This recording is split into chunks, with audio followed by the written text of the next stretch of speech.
On a late autumn day in 1872, a crowd of a few thousand gathered at the West of Scotland cricket ground to witness sporting history. The spectators at Hamilton Crescent in Partick, now part of Glasgow, paid a shilling each to watch the world's first official international football fixture as Scotland took on England 150 years ago. There had been unofficial meetings in the previous 2 years, but the game on November 30th is accepted to be the first proper match between the two. Among the Scotland team that day was Alexander Rhind. The 23-year-old was from Aberdeen but living in Glasgow at the time. He had recently made the first team at Queen's Park, the pioneering south of Glasgow club who supplied all the players for Scotland. In his book First Elevens, The Birth of International Football, football historian Andy Mitchell notes, Rhind was in the right place at the right time, as until that summer he had played for the Queen's Park second 11. On a pitch that was heavy due to the rain, the smaller Scottish side, playing in the dark blue strip of Queen's Park, pushed their white-jerseyed English counterparts hard.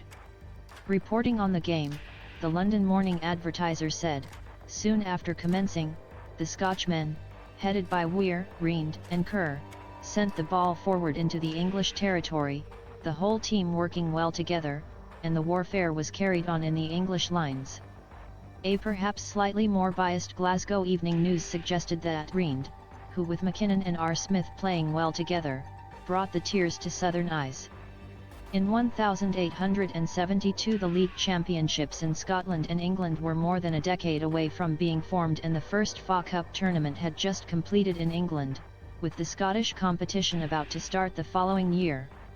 Scotland: Bob Gardner, William Kerr, Joseph Taylor, James Thompson, James Smith, Robert Leckie, Alexander Rhind, William Muir McKinnon, Jamie Weir, David Witherspoon, all Queen's Park, England: Robert Barker, Hertfordshire Rangers, Ernest Greenhalgh, Notts County, Reginald Welch, Wanderers, Frederick Chappell, Oxford University, William John Maynard, 1st Surrey Rifles, John Brockbank, Cambridge University, Charles Clegg, Sheffield Wednesday, Arnold Kirk Smith, Oxford University, Cuthbert Ottaway, Oxford University/Old Etonians, Charles John Chenery, Crystal Palace, Charles John Morris, Barnes. The first international match ultimately ended 0-0 but was proclaimed a success, despite the lack of goals. International football was up and running, but not for Alexander Rhind. The inaugural international would be his only cap for Scotland. According to Mr. Mitchell, Alexander Rhind's playing career was brief, and after his international debut he faded rapidly from the picture. He was reported as being too ill to travel to London for the return match against England in March 1873 and left Glasgow in November that year. Alexander worked in Aberdeen until about 1892 as a commercial traveller in the drapery business.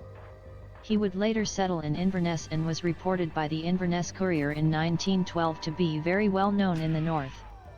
Alexander and his family lived at various houses west of the River Ness, addresses befitting a businessman, and also in close proximity to the Telford Street home of Caledonian Football Club. Two of Alexander's sons, James and Robert, would find their way to Telford Street as they followed in their father's sporting footsteps. A 1913 Inverness Courier report on a Scottish qualifying cup tie between Cayley and Kirkcaldy United noted that the Rhinds were the pick of the lot. Their every movement was cool and calculated.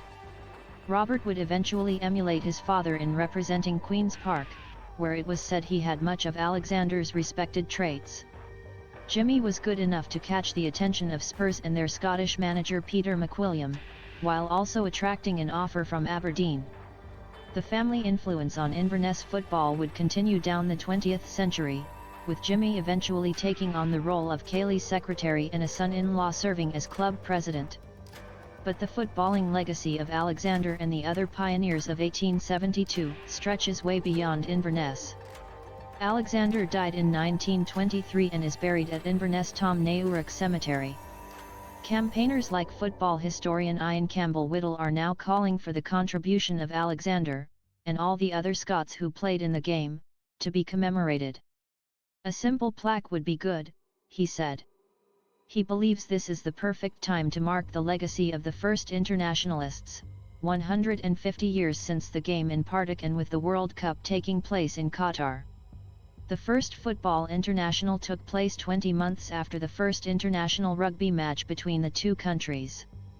Mr. Campbell said, but for the game in 1872 with the participation and somewhat myopic but ever hopeful enthusiasm of young men like Alex Rhind and others, the current competition would not be taking place.